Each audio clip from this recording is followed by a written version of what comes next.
Hello दोस्तों, खौफ की दास्तां यूट्यूब चैनल में आपका स्वागत है। और अब वक्त है डरने का। और मैं अंकिता आज आपके लिए लेकर आई हूँ एक बहुत ही सच्ची, डरावनी, खौफ पैदा कर देने वाली कुछ सच्ची रियल हॉरर स्टोरी।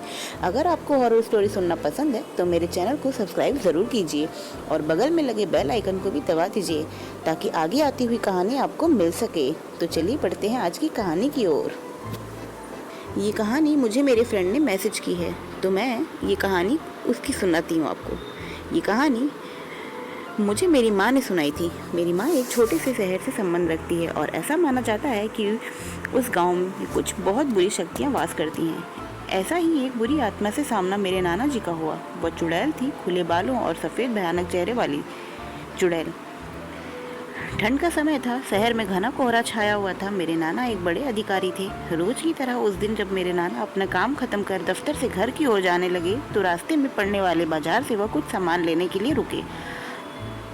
उनके बाकी साथी चले गए थे और वो पीछे छूट गए थे। सामान लेते लेते उन्हें टाइम का पता नहीं चला और जब नाना जी ने अपनी घड़ी देखी तो टाइम देखकर उन्हें लगा कि आज घर पहुंचने में देर हो जाएगी।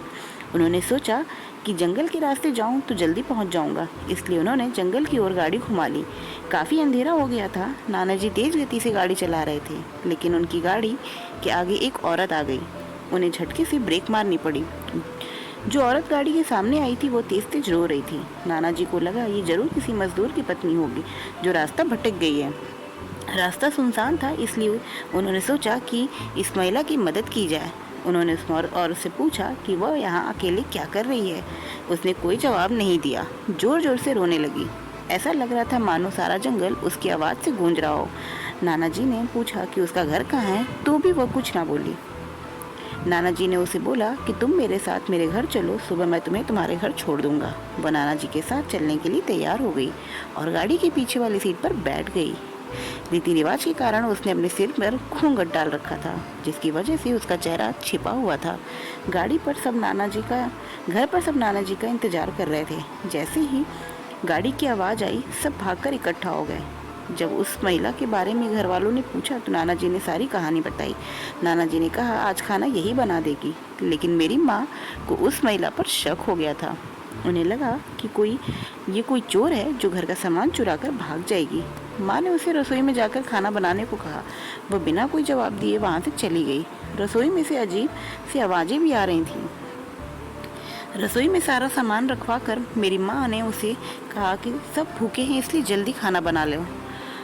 उसे रसोई में भेज तो दिया, लेकिन माँ का मन अभी भी शांत नहीं हुआ था। 10 मिनट बाद माँ रसोई में पहुंची तो देखी अभी भी वो थैले में से मछलियाँ ही निकाल रही है।